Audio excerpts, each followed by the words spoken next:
शुरू हो रहा है।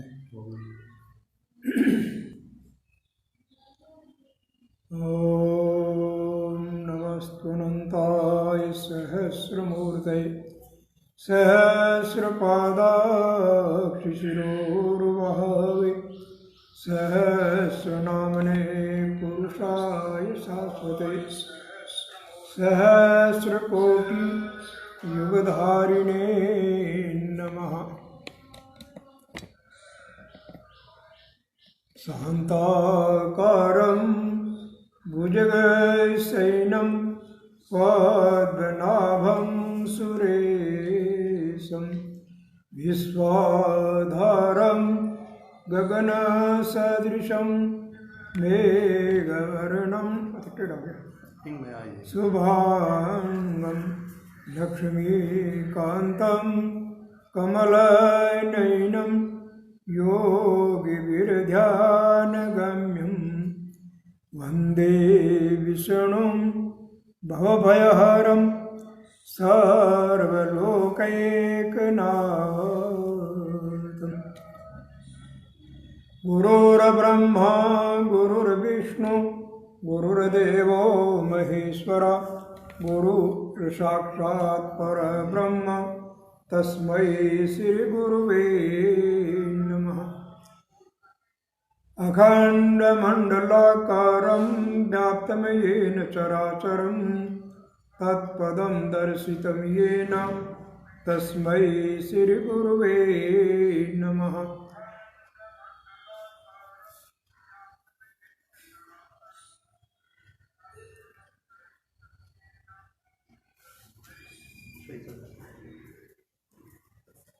मंगलाचरण के लिए प्रथम शब्द का उच्चारण करते हैं और इसी का ही आज भावार्थ व्याख्या करते हैं। तो प्रथम शब्द प्रथम उच्चारण करें। ओम गुरुचेन पुरोहित गुरुमुख धर्म बखाणी जो गुरु है भाष जे शीले सब दे ना दे वेदे ते गुरु का अलंकार पीछाणी सब दर्शन जी के रूपण थापण संसार बर्तन निज कर थरका सो गुरु परतक्ष जानी जिनके करतर गोठ निरोतर वाचा रैया रुद्र समानी गुरु वाप संतोषी अवरा पोखी तत् महारस वाणी के अलिया बासन होते होतासन तामे खीर दोहे जो रसुवन गोरस घियन लियो तांदो दन पानी गुरु दयर ज्ञानी तोड़त मोहा अति गुरसाणी सिजत लोहा पानी छलत रिखाल पखाला सतगुरु तोड़े मन का साला सतगुरु है तो सजय पिछाणी सन चरित बिन काच करवरयो नरसी पाणी। बोली गुरु जम्बेश्वर भगवान की। उधर से आवाज आ रही है।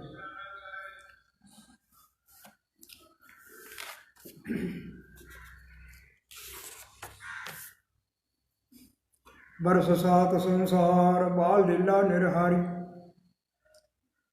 7 वर्ष तक गुरु जम्बेश्वर जी ने बाल लीलाएं की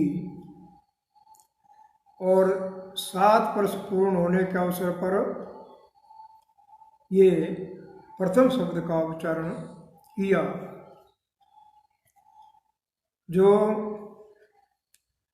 पूरी शब्द वाणी का सार तत्व रूप है।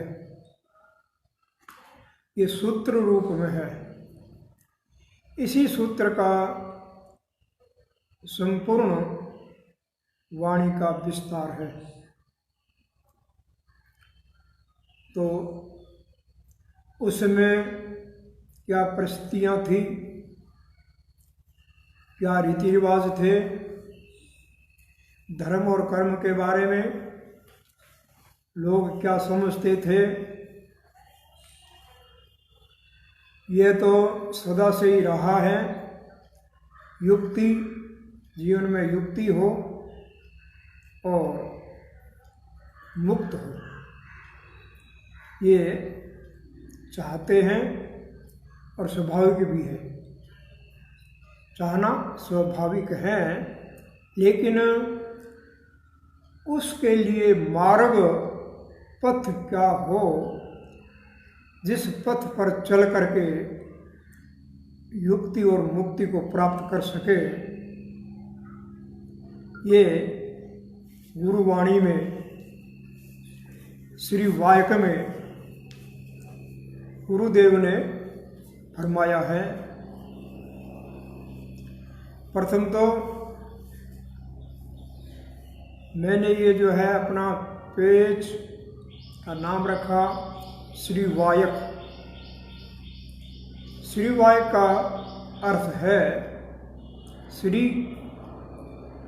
गुरु जम्बेश्वर, और उनके मुख से निकले हुए जो शब्द है वो है वायक। वो वायक भी संस्कृत का शब्द है, और हमारे साहित्यकारों ने, शब्दवाणी के संकलनकर्ताओं ने, व्याख्याकर्ताओं ने ये वायक शब्द रखा गया है। श्री वायक शब्दवाणी के लिए हस्तलिखित साहित्य में श्री वायक आता है, इसलिए मैंने इसी शब्द का प्रयोग किया है, श्री वायक।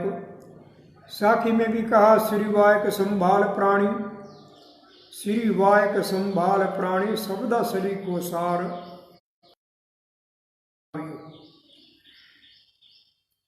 पर हर पाप विकार, जोत हुए जित जाविए, जोत हुए जित जाविए ने लीजिए शब्द उच्चार। शुद्ध मन होकर होम कीजिए, हुए मंगलाचार। श्री वायक संभाल प्राणी शब्द शरी को सार। मारे सतगुरु आप सुनावियो। मारे सतगुरु ने स्वयं श्री वायक सुनाए हैं। इसका अर्थ होता है वही, वही है, धातु है संस्कृत के हिसाब से, और उसमें न्युट प्रत्यय होकर के, अरे न्युट का हो जाता अक, तो मूल में शब्द बन जाए वही अक। और एक सूत्र है व्याकरण का एचो यवा यावह, उसे आय आदेश हो जाता है, ऐ को आय हो जाता है, तो हो जाएगा वायक, वायक शब्द बन जाएगा। ये शब्द की उत्पत्ति है, और इसका अर्थ बनता है वही, वही है तंतु संताने, अर्थात जुलाहा। संस्कृत कोश में इसका अर्थ दिया जुलाहा, समुच्चय, संग्रह, ये तीन अर्थ दिए गए हैं। तो जुलाहा क्या करता है, वो कपड़ा बुनता है और धागों को जोड़ता है। पहले रुई, रुई का धागा बनता है और धागे का फिर कपड़ा बनता है, और वो कपड़ा जो है, वस्त्र जो है, जिसको कबीर ने कहा गया झीनी झीनी बिनी चदरिया, ये हमारा जो शरीर है, हमारे शरीर के अंदर तत्व रूप है, और झीनी झीनी बिनी हुई चदरिया है, ये झीनी झीनी है।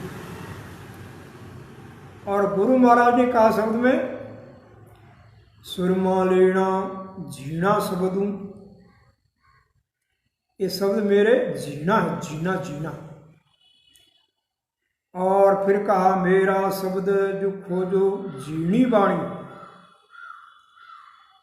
फिर कहा कि मेरी जो वाणी है झीनी झीनी है ये, अर्थात ऐसी मैंने चदरियां बुनी है। तो ये हमारा शरीर भी झीनी झीनी चदरियां बुनी हुई है। तो ये वायक मन शब्द भी झीनी झीनी सूक्ष्म बातों को, जो छुपी हुई बातों को है, जो शास्त्र हैं, वेद हैं, उनके अंदर बिखरे हुए जो तत्व है, उन तत्वों का संग्रह, उन तत्वों का संग्रह रूपी ये गुरुवाणी है, शब्दवाणी है, जो वायक है, ये इसका अर्थ है। इसलिए श्री वायक शब्द मैंने रखा गया है, और हस्तलिखित में भी श्री वायक शब्द ही है। तो इसको समझो, इसके अंदर बहुत गहरा है, बहुत गहराई है। श्री वायक को समझ लेते हैं तो पूरी शब्दवाणी समझ में आ जाती है कि इसके अंदर क्या तत्व है।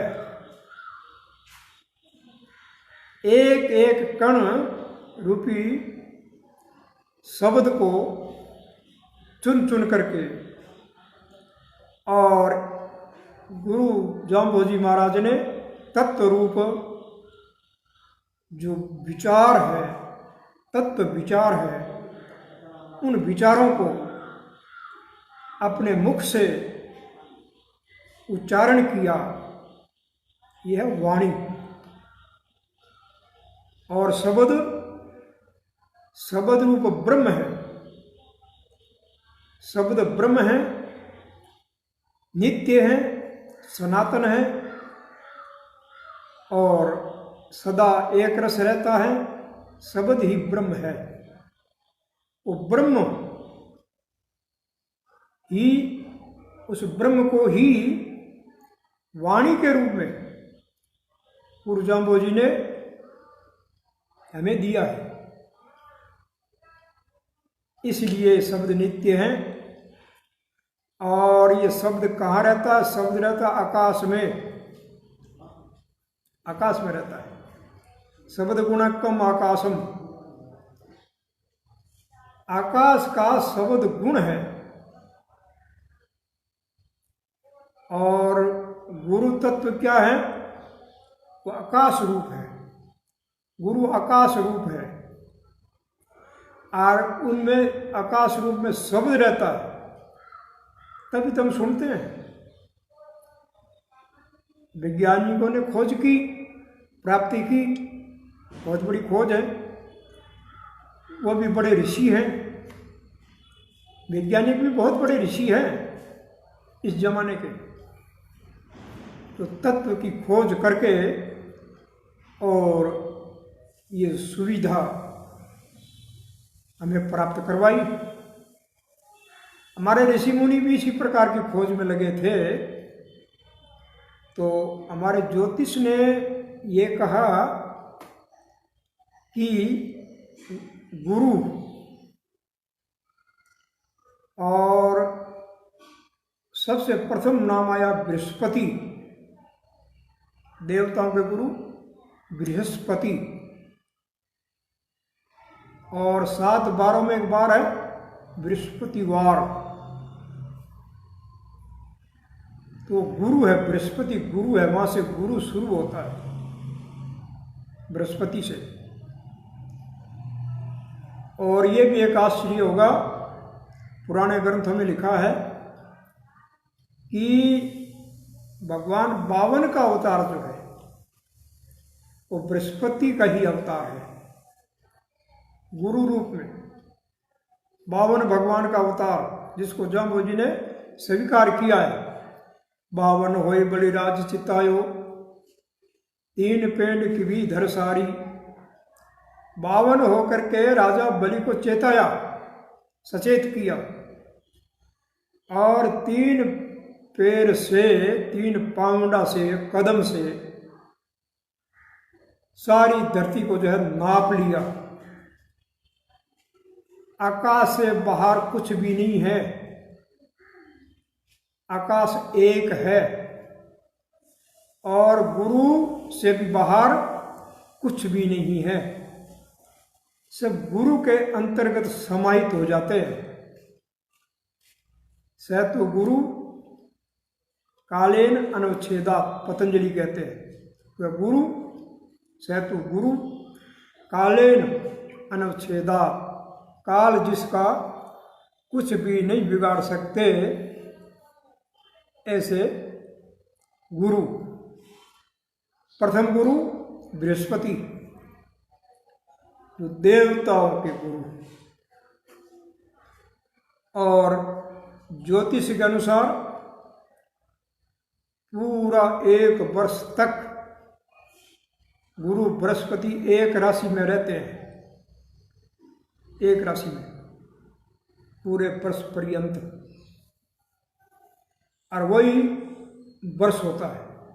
1 वर्ष बृहस्पति से ये 1 वर्ष का गणना है, पूरा 1 वर्ष।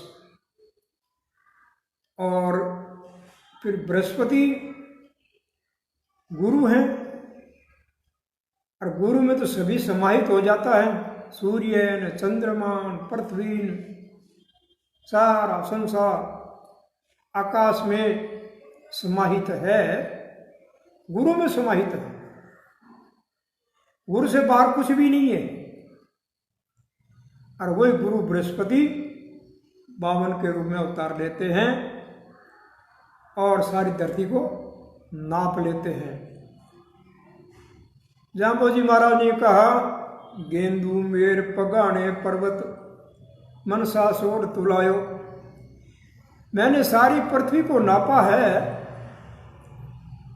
हिमालय पर्वत को सिरहाना बनाया और पगाना बना दिया, पश्चिम को, समुद्र को। हिमालय ऊंचा है और समुद्र नीचा है।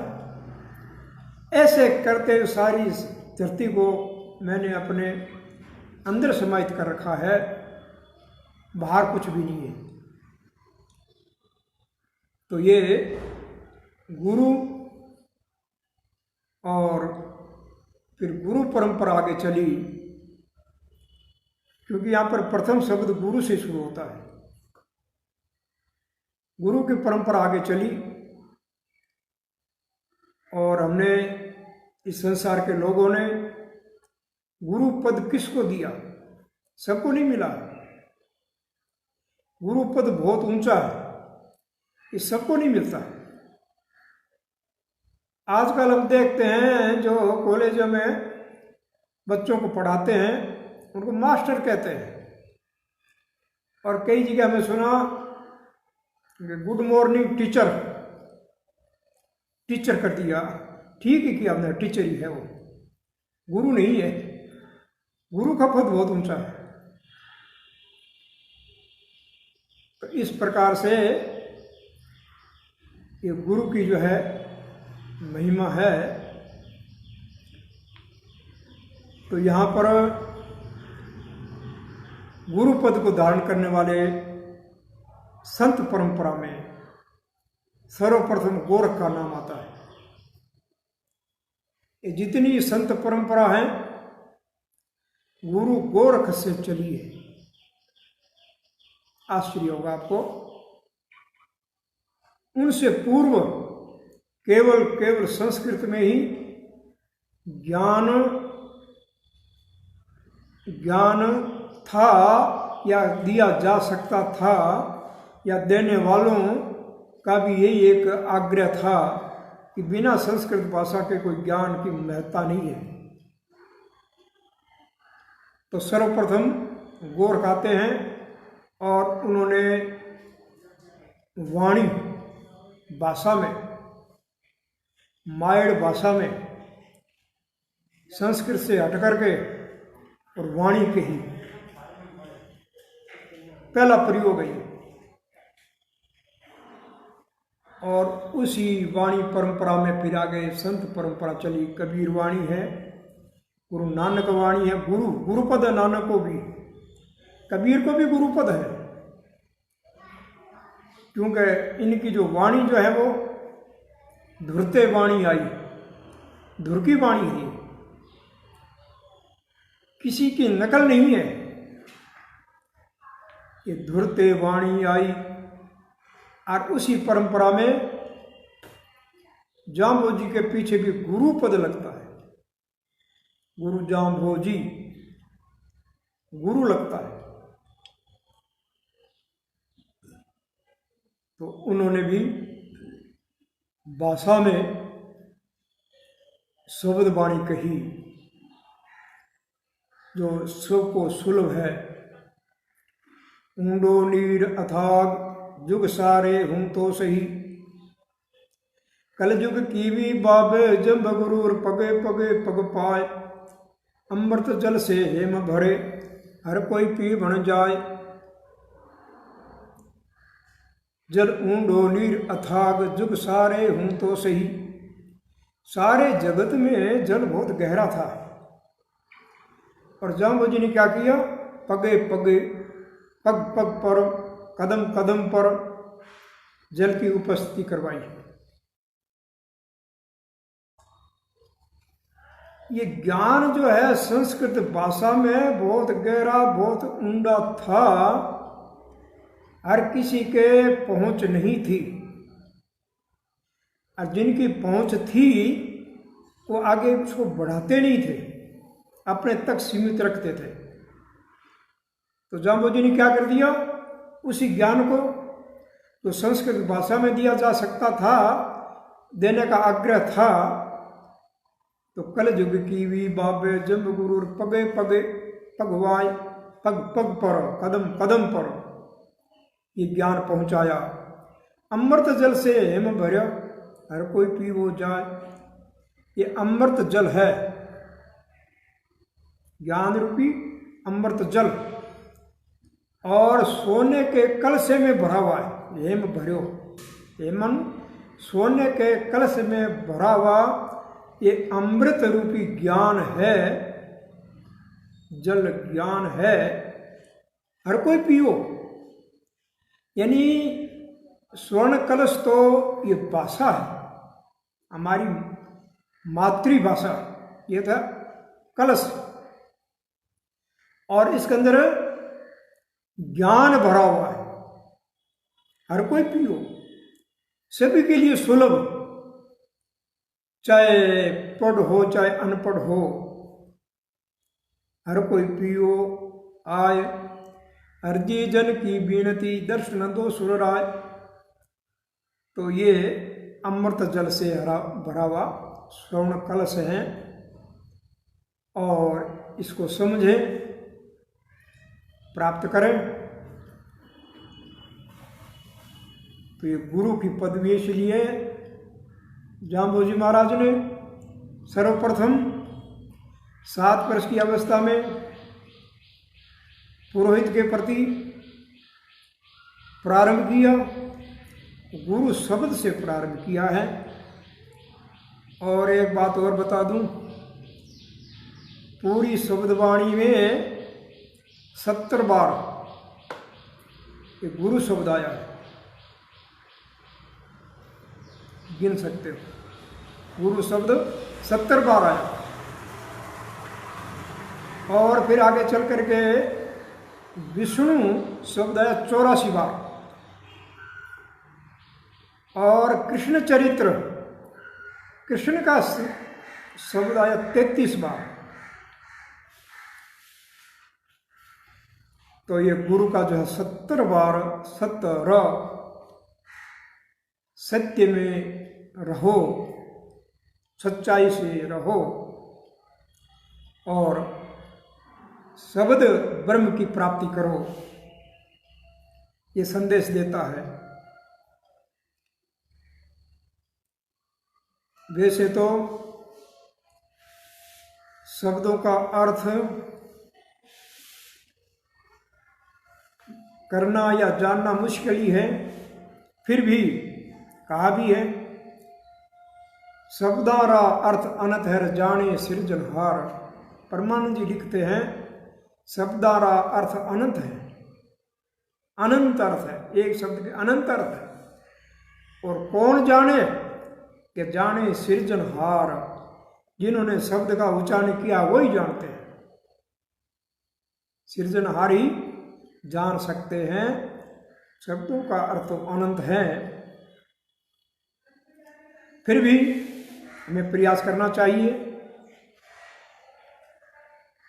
तो उस समय की थोड़ी सी घटना, क्योंकि जाम्बो जी महाराज कोई कविता नहीं करते थे कंकड़ी नीचे बैठ के। कोई जिज्ञासु आता था और उसकी जिज्ञासा को शांत करने के लिए, प्रश्नोत्तर देने के लिए शब्दोच्चारण किया करते थे। कोई न कोई निमित्त होता था, आगे श्रोता होता था, उसका कोई न कोई प्रसंग होता था, कोई सवाल होता था, उसके जवाब में शब्द कहा करते थे। जिस प्रकार से गीता भी अर्जुन के प्रति कही, क्योंकि एक को प्रतीक बनाया जाता है और सबके लिए। तो अर्जुन के प्रति गीता कही और गीता निकली महाभारत के युद्ध के बीच में। अर्जुन और कृष्ण का संवाद, जाम्बो जी महाराज का गीता नाद कविता नाम रंग फटार सटार, ये नाद निकला। और प्राचीन परंपरा रही है कि कान में शब्द कहते थे, और वो कान में कहा हुआ शब्द होता था बीज रूप, और उसी का ही सारा विस्तार, उसी बीज का ही आगे विस्तार है ज्ञान रूप। तो ऐसे कुछ नाद कृष्ण ने अर्जुन को कहा। अर्जुन जिज्ञासु था, वो समझ गया। और इधर जाम्बो जी महाराज भी कोई न कोई आता है पास में तो शब्द सुनाते हैं। तो प्रथम शब्द का प्रसंग है, हंसा लोहटने कहे सुनो बात चितलाय, बालक मोटो बोले नहीं कोई जतन कराए। हंसा लोहड़ जी से कहने लगी कि मेरी बात सुनो, बालक मोटो। अब बालक मोटा हो गया है, बड़ा हो गया है, बोलने नहीं, बोलता ही नहीं है। मतलब जैसे और अन्य बालक बोलते हैं वैसा नहीं बोलता, मौन नहीं रहता। कोई जतन कराना चाहिए, कोई उपाय कराना चाहिए, कोई देवी देवता रुष्ट हो गया हो तो मनाना चाहिए। उस समय की एक ये झलक है लोगों की क्या भावना थी, वो भावना यहाँ पर प्रकट कर रहे हैं। तब जो लोहड़ जी का बात तो ठीक है, हमने सुना है नागौर में एक पूर्व देश का तांत्रिक पंडित खेमन राय आया हुआ है, उसको मैं जाकर के ले आता हूँ। और लोहड़ जी उनको लेकर के घर आ गए। दक्षिणा देने का जो संकल्प किया,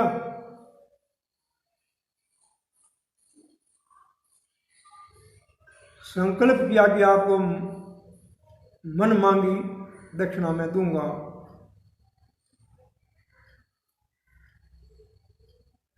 मैं तो यहाँ पर लैपटॉप से नहीं बोल रहा हूँ, मोबाइल से बोल रहा हूँ। आपको ठीक से आवाज़ आ रही है, सुनाई दे रही है, तो आप जो इसका थोड़ा समर्थन कर दे ताकि मैं जो है बोलने में सफल हो सकूं। तो उन्होंने क्या किया, देवी को सुमृत तवेर इंद वहन केसराय, देवी की आराधना पूजा शुरू की। चौमुख दीपक बनाए के, चौमुखा दीपक बनाया और अग्नि जलाने लगे। वो जगावे ये बुझे, पुरोहित जगाता है दीपक को और वो बुझ जाते हैं,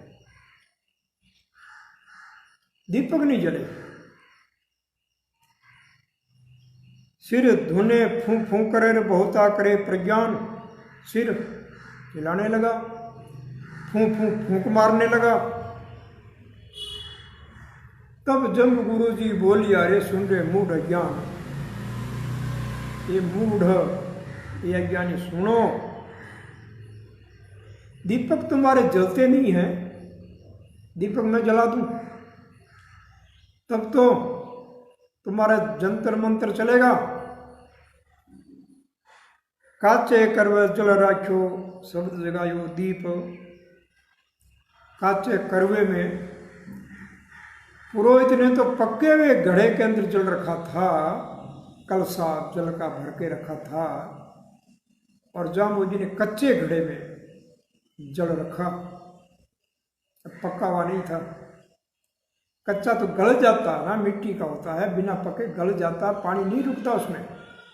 जल राख्यो शब्द जगायो दीप, शब्द का उच्चारण किया और दीपक जल उठे। ब्राह्मण को पर्चा दिया, ऐसा आश्चर्य कीन, ऐसा आश्चर्य किया, जो बूझा सोई कहो। पुरोहित जो पूछना चाहता था वही कहा, अलख लखायो भेव, उस अलख को, अलख अलख जो लखने में नहीं आता, उसका भेद जाम्बोजी ने पुरोहित के प्रति लखाया, मन बताया। धोखा सबे गंवाए के, सभी धोखा धोखे में था, उस धोखे को मिटा करके और जो है शब्द कहो जमदेव। जाम्बोजी महाराज ने शब्द कहा, प्रथम शब्द कहा। अभी तो किसी स्कूल में पढ़ने नहीं गए हैं, कोई ऐसा गुरु भी नहीं मिला है, या कोई किताब भी नहीं है, और ये शब्द का उच्चारण किया है, तो ये शब्द कहाँ से आया है? ये शब्द गुरु से ही आया। और मैंने बताया था गुरु बृहस्पति आकाश रूप है और आकाश से ही शब्द आता है। ये मान्य है कि धुरते वाणी आई, धुर से ये वाणी आई है। या कोई भी गुरु नहीं है, कोई बताने वाला नहीं है, कोई शिष्य नहीं है। तो प्रथम वाणी आई, गुरु आया, प्रथम गुरु आया।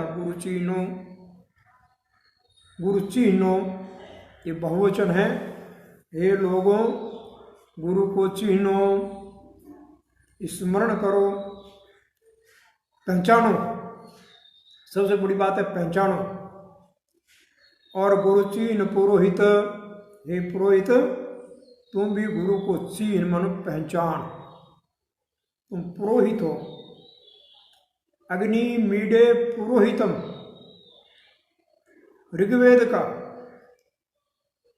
प्रथम वेद ऋग्वेद, उसका प्रथम मंत्र है अग्नि मीडे, अग्नि ईडे पुरोहितम। ये पुरोहित है, अग्नि पुरोहित है। और हे पुरोहित तुम भी अग्नि रूप हो। पहचानो, गुरु को पहचानो, मनमुखी मत चलो। गुरु चीन पुरोहित, देखो एक होता मानना,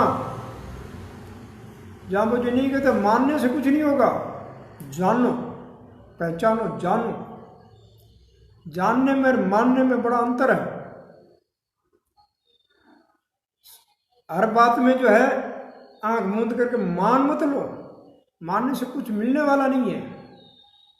स्वयं उसकी खोज करो, उसकी पहचान करो, तो वो आपका कमाया हुआ अपना धन होगा, वो अपना धन होगा। फिर कहा गुरुमुख धर्म बखानी, गुरु के मुख से जो बात निकलती है वो धर्म,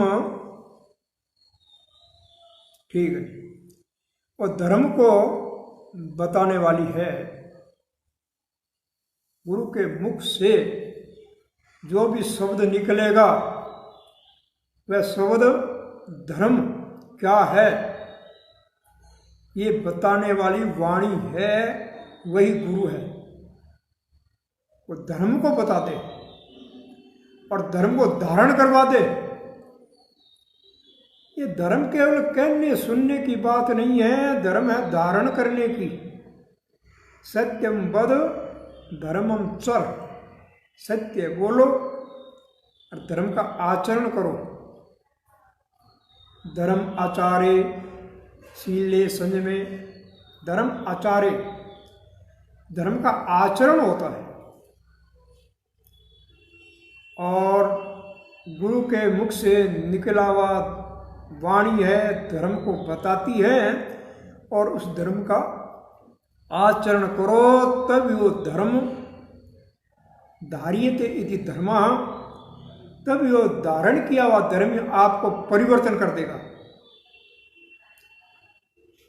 ज्ञान करा देगा।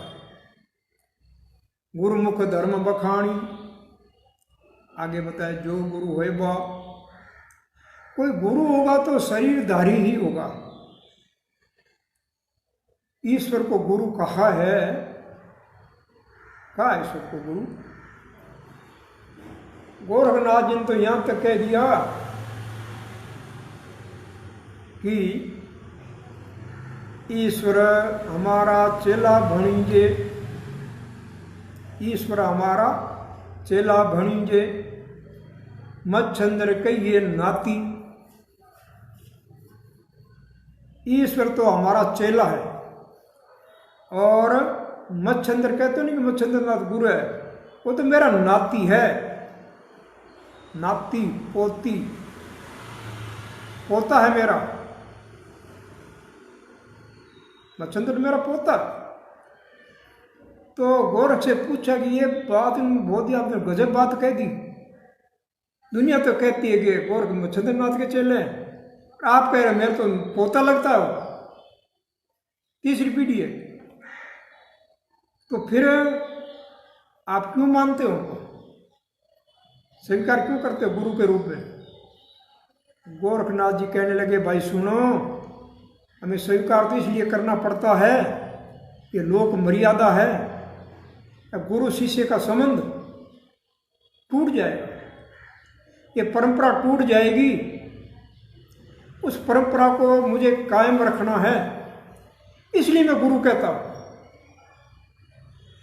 असली तो बात यह है दूसरी है, लेकिन मुझे उनको गुरु स्वीकार करना पड़ता जनता के सामने, नहीं तो गुरु शिष्य की परंपरा खत्म हो जाएगी, ये प्रलय हो जाएगा, ज्ञान प्रलय हो जाएगा। गुरु शिष्य के बिना ज्ञान प्रलय को प्राप्त हो जाएगा, नहीं टिक सकेगा।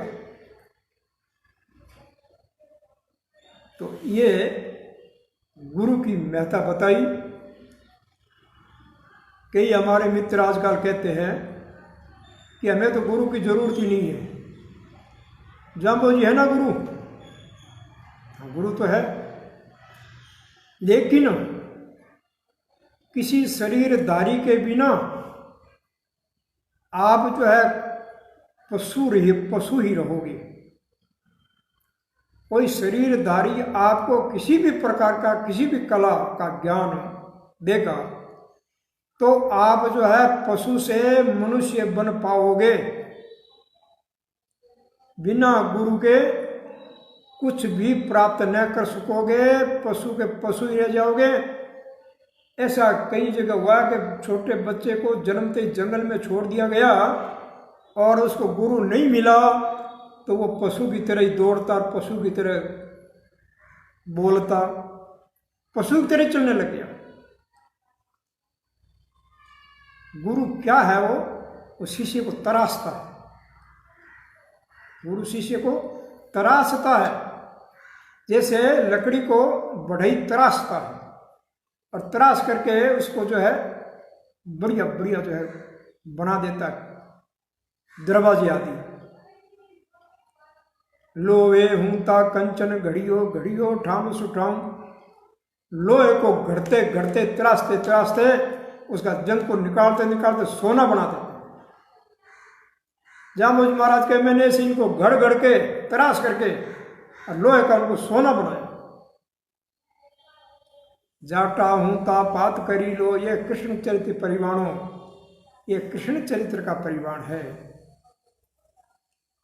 तो कहा कि गुरु का क्या महत्व है इस संसार के अंदर। सर्वप्रथम माँ होती है गुरु। माँ से बड़ा कोई गुरु नहीं है। माँ जो है उस दिल और दिमाग में जो बात भर देती है, जो भाषा भर देती है, जो व्यवहार बोली आदि बता देती है, वो जिंदगी भर नहीं भूलता। तो प्रथम गुरु है माँ। लेकिन माँ के पास ज़्यादा ज्ञान है नहीं तो क्यों स्कूल भेजे हो? फिर कहती बेटा मेरे पास इतना ज्ञान है, जो था मैंने बता दिया। ये तेरी माँ, ये तेरी बहन, ये तेरा भाई, ये तेरे ताऊ, ये तेरे चाचा, ये तेरी बुआ, ये संबंध है। तो माँ बता देती है तो जिंदगी भर वो बहन को बहन ही कहेगा, भाई को भाई कहेगा, और नहीं निकलेगा दिमाग से कभी भी उसके। तो गुरु माँ है। और फिर स्कूल भेजती है कि जाओ स्कूल जाओ, पढ़ो आगे और ज्ञान प्राप्ति करो। जितना हमारे पास था उतना तो मैंने आपको दे दिया गया, अब आगे बढ़ो। स्कूल है, कॉलेज है।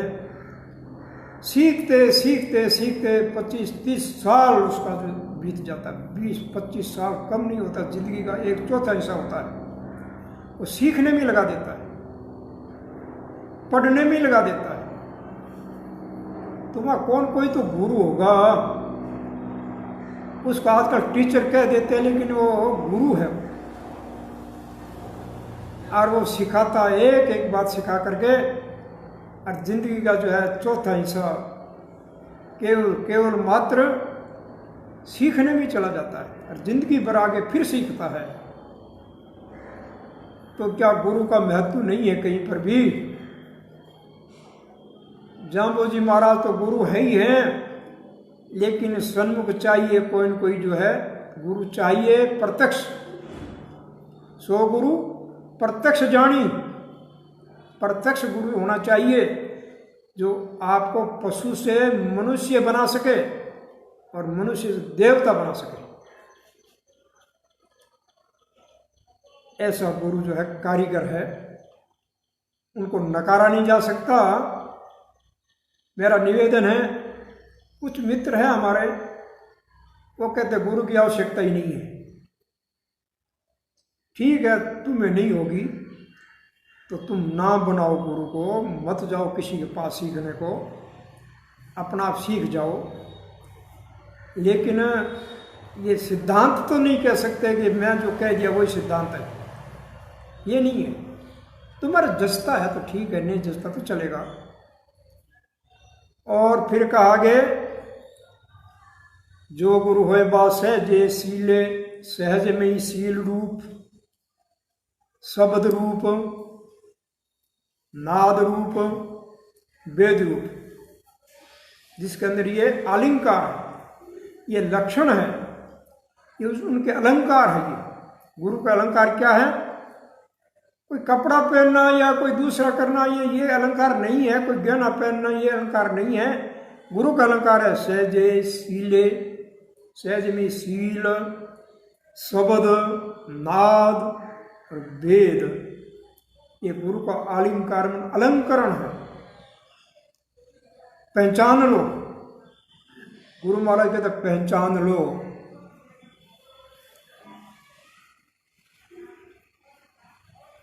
किसी भाई ने सवाल पूछा है कि जो हम कुछ कर रहे हैं क्या यह पहले से तय है?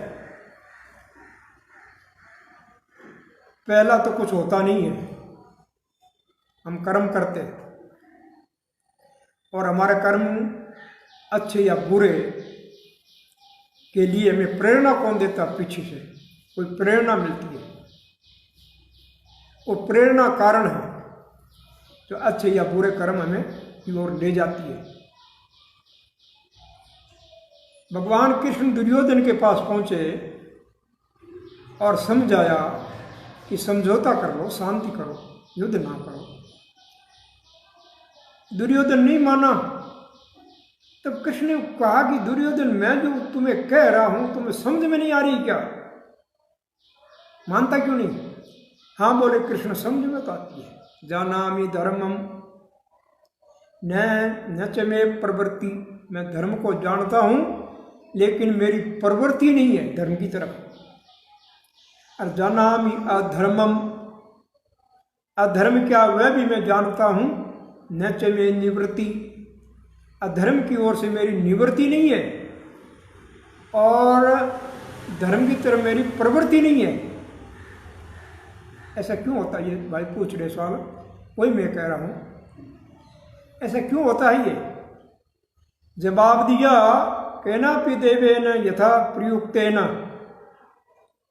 कोई देवता मेरे पीछे बैठा हुआ है जो मुझे नियुक्त करता है, वही मैं कर लेता हूं।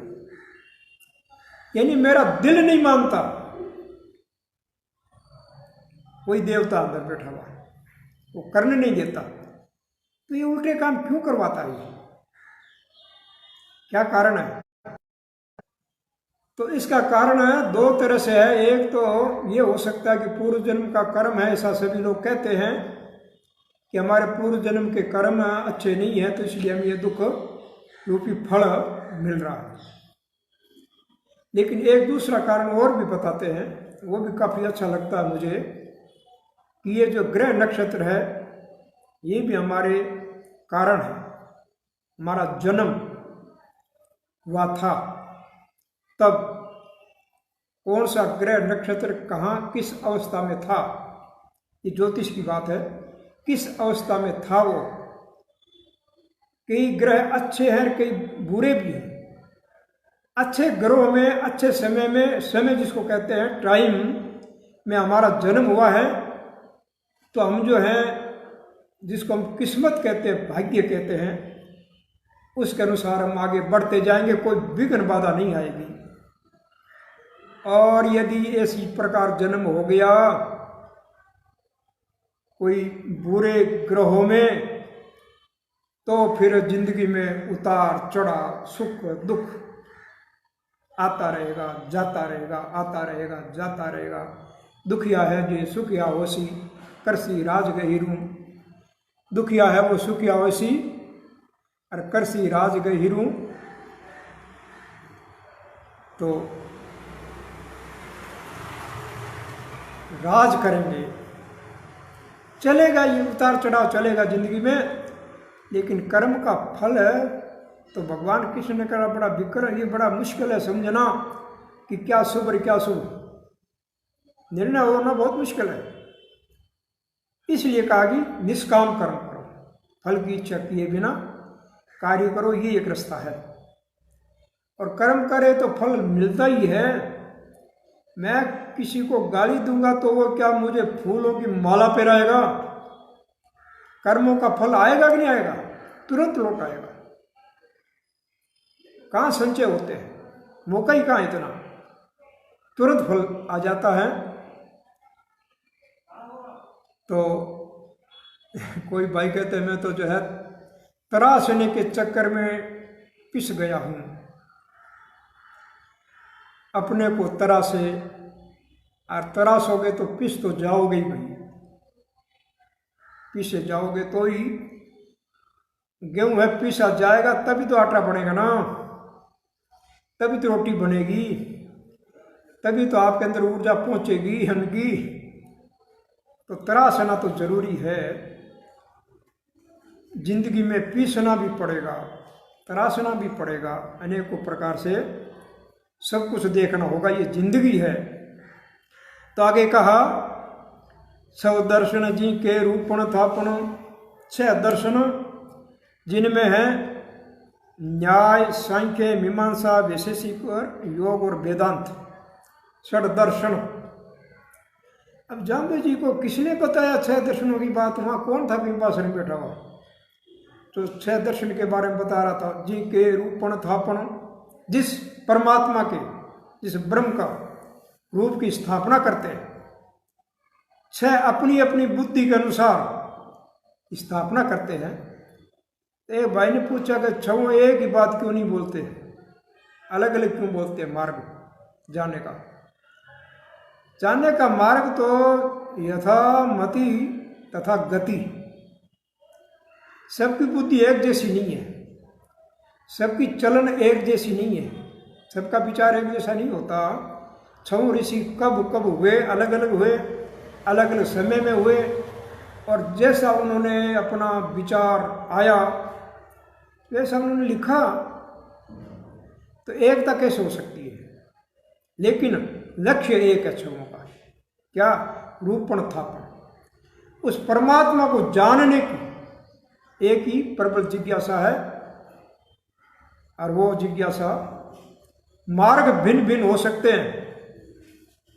360 पंथ मार्ग है उस तक पहुंचने के लिए। आपके लिए कौन सा मार्ग ठीक रहेगा? देश काल परिस्थिति के अनुसार आप विष्णुओं के लिए तो विष्णुई पथ मार्ग ही ठीक है। इस मार्ग पर चलते चलते जाम्बोजी महाराज ने कहा कि 21 करोड़ वैकुंठ पहुंचा और 12 करोड़ समावन आयो। ये मार्ग पर चलते चलते पहुंचे हैं।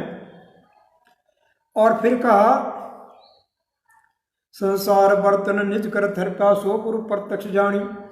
संसार रूपी बर्तन, ये संसार रूपी एक घड़ा है, कलसा, कलश की स्थापना करते ही ये संसार की रूपी एक प्रतीक है कलसा। अब उनके पास कलसा रखते जलगा भर के, ये संसार का प्रतीक है। ये बर्तन निज कर थरप्या, उस भगवान ने अपने ही आप बनाया। तो पूछा कि भगवान को बनाने की क्या जरूरत पड़ी, अकेले ही बैठे रहते। उपनिषदों ने कहा कि एकाकी नैरमते, अकेलों से खेल नहीं होता, एक से अनेक चाहिए खेल खेलने के लिए। इसलिए ये लीला, संसार है लीला, एक खेल है, खेल खेल लो भाई, ज़्यादा गंभीरता से ना लो। मैं हार गया कि मैं जीत गया, हार जीत दोनों बराबर लेकर के चलोगे तो जीवन जीने की विधि जानी, जीने की विधि जान जाओगे। सो गुरु प्रत्यक्ष जानी, ऐसे गुरु को हे पुरोहित तुम प्रत्यक्ष देख। जी के खरतर गोठ निरोत्तर वाचा, जिस गुरु के बारे में खरी खरी संगोष्ठियाँ, निरोत्तर वाचा, आज भी हम संगोष्ठी करते हैं, जगह जगह संगोष्ठियाँ हो रही। हमारे साहित्य अकादमी के द्वारा ये परंपरा शुरू की, और संगोष्ठी में बड़े बड़े विद्वानों को बुलाते हैं और उनसे परिचय करवाते हैं जाम्बो जी का,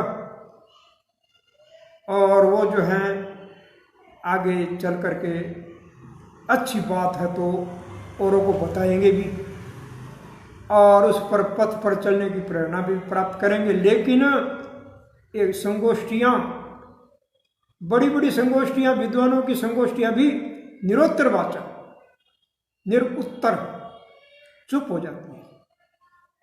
उस विराट के बारे में, उस ब्रह्मांड के और ब्रह्मांड नायक उस विराट के बारे में बताते बताते आखिर वाणी चुप हो जाती है और का नेति नेति नेति नेति, इतना ही नहीं है, इतना ही नहीं है, इसे आगे भी और कुछ है भाई लोगों, आप खोज करते रहना, आप रुक मत जाना, इसका कोई पार नहीं, एवड़ छेवड़ कोई न थी हो, ती का अंत ले ही बाके सा, इसका क्या किनारा है, कैसे अंत ले सकते हैं संगोष्ठियां भी चुप हो जाती है।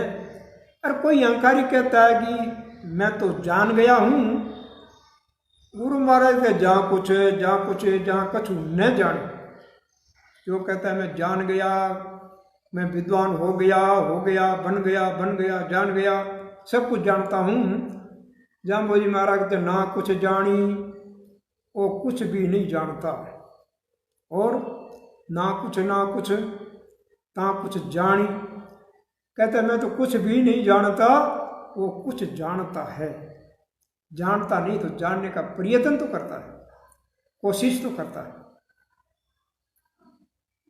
तो का खरतर गोट निरोत्तर वाचार या रुद्र समाणी, वो सर्वत्र समाया हुआ कण कण में, उसका क्या सीमा है, उसकी असीम है।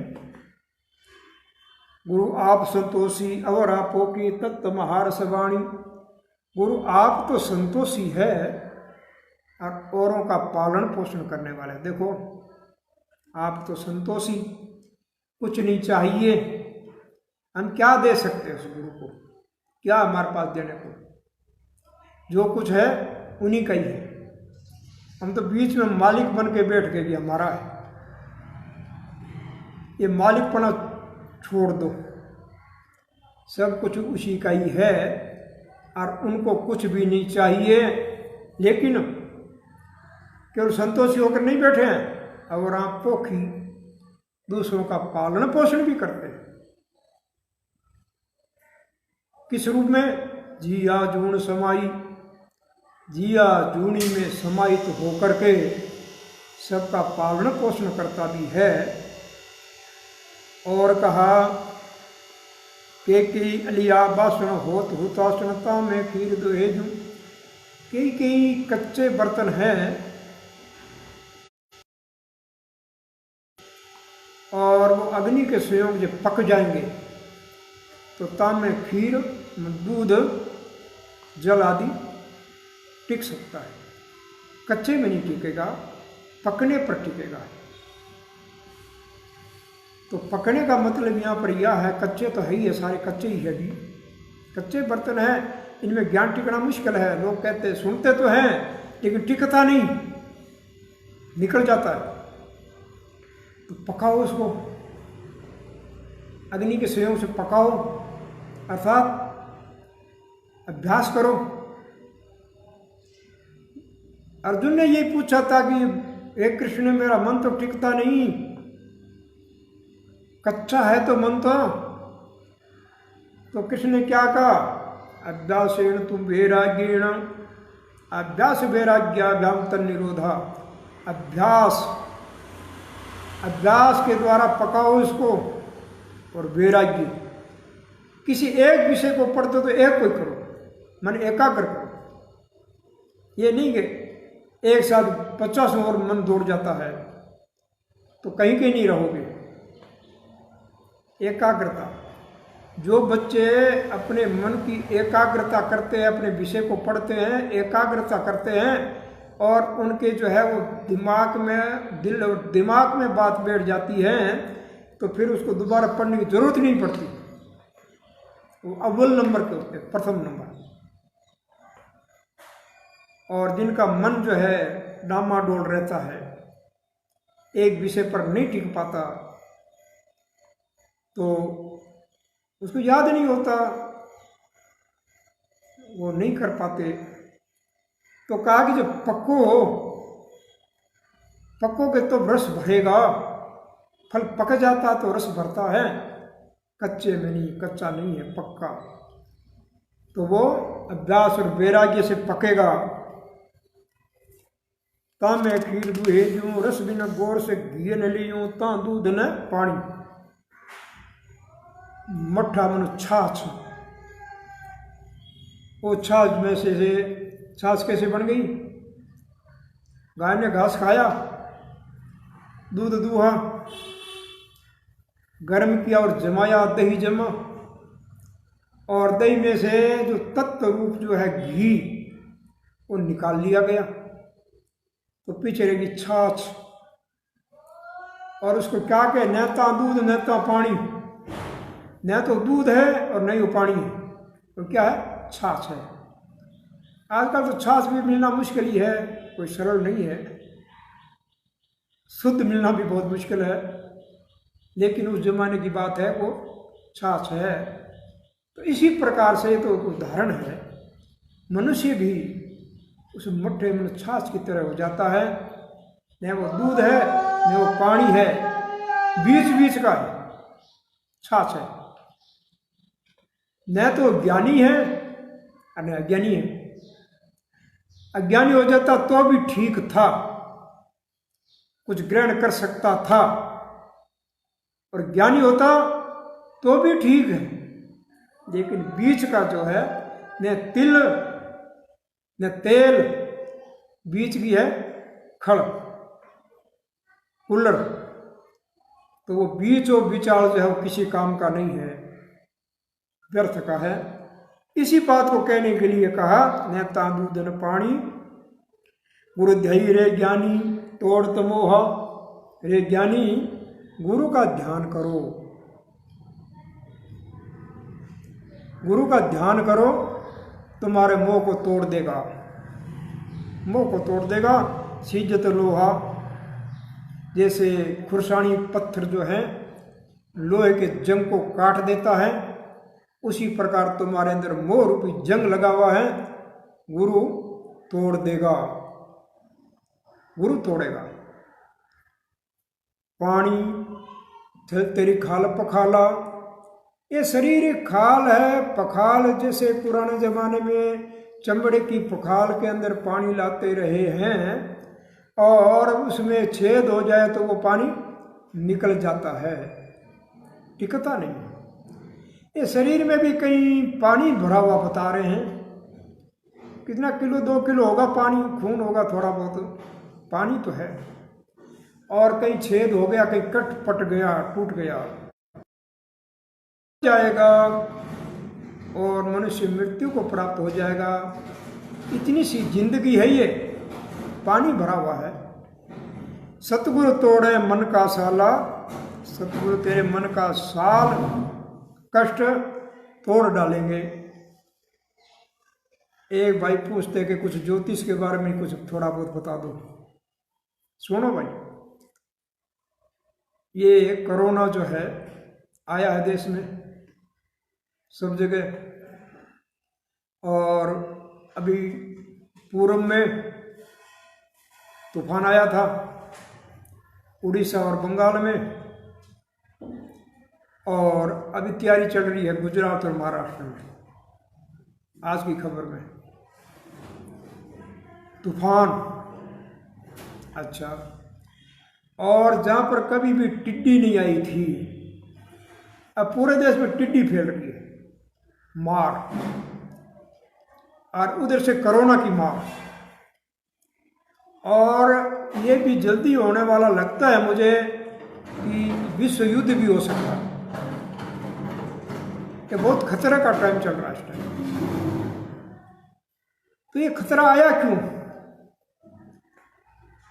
हमारे ज्योतिष के अनुसार मकर राशि में शनि बैठा हुआ है, मकर में गुरु बृहस्पति बैठा हुआ है, और मकर में ही मंगल था, अभी थोड़ा निकला बाहर।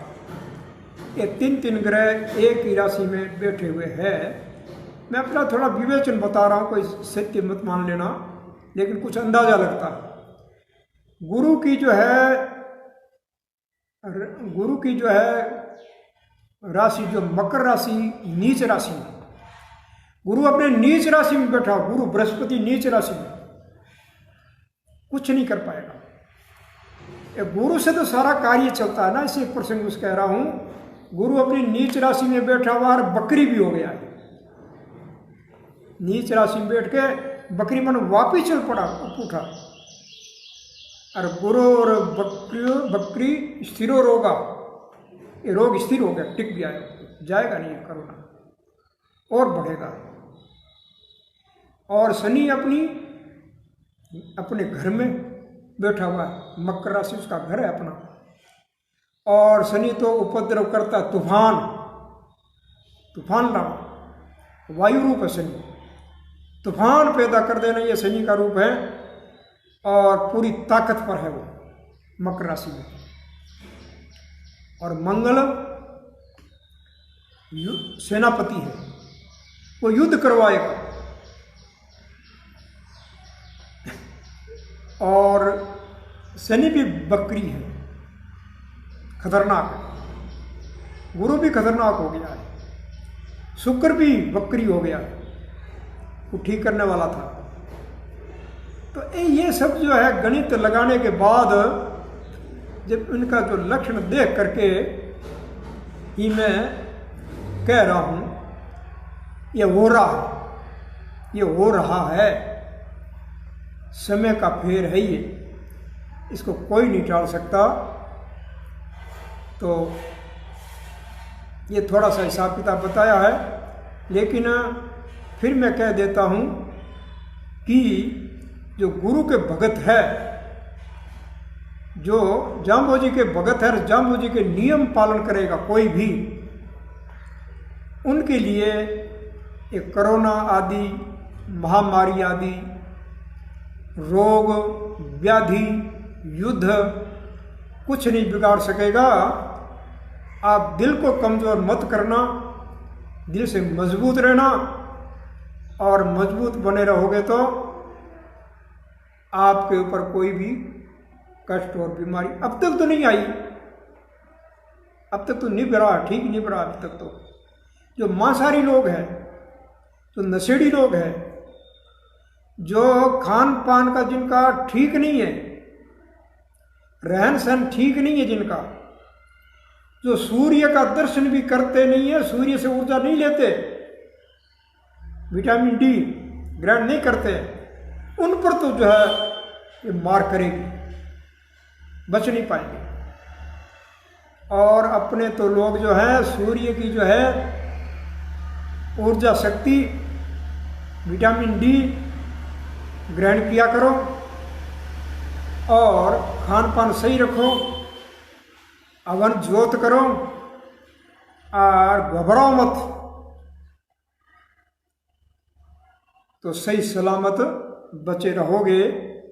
तभी टाइम हो गया है, अंतिम है सतगुरु है तो सहज पिछाणी, ए पुरोहित सतगुरु है तो सहज में पहचान कर लेना, काचे करवे रहो न रसी पानी। कृष्ण चरित्र बिना कृष्ण चरित्र के एक कच्चे करवे में न तो कभी पानी ठहरा है और न कभी ठहरेगा। कृष्ण चरित्र मनु कृष्ण की जो है अलौकिक शक्ति, यानी अनहोनी भी होनी कर दे, असंभव को भी संभव कर दे, ये कृष्ण चरित्र हैं। जाम्बोजी महाराज कहते हैं ये कृष्ण चरित्र है, उसे ये हो रहा है। गुरुदेव कहते मेरे पर मत जोड़ देना, मैं तो जो कर रहा हूं मैं नहीं कर रहा हूं, ये कृष्ण चरित्र से हो रहा है मेरे द्वारा। न तो मुझे कोई प्रशंसा देना न निंदा करना, ये कृष्ण चरित्र से हो रहा है। आगे जो है चल करके कई बार कृष्ण चरित्र आएगा, 33 बार, तो समय समय पर इसकी व्याख्या करेंगे। आज का ये समय ये पूर्ण होता है, कल फिर आगे से शब्द नंबर 2 से प्रारंभ करेंगे। तो आप लोग सभी श्रवण करें और समय का सदुपयोग करें, और अन्य अपने मित्रों को भी प्रेरित करें, और इसे हमारा भी उत्साह बढ़ेगा और आप लोगों को इसे लाभ मिलेगा। मैं आचार्य कृष्णानंद।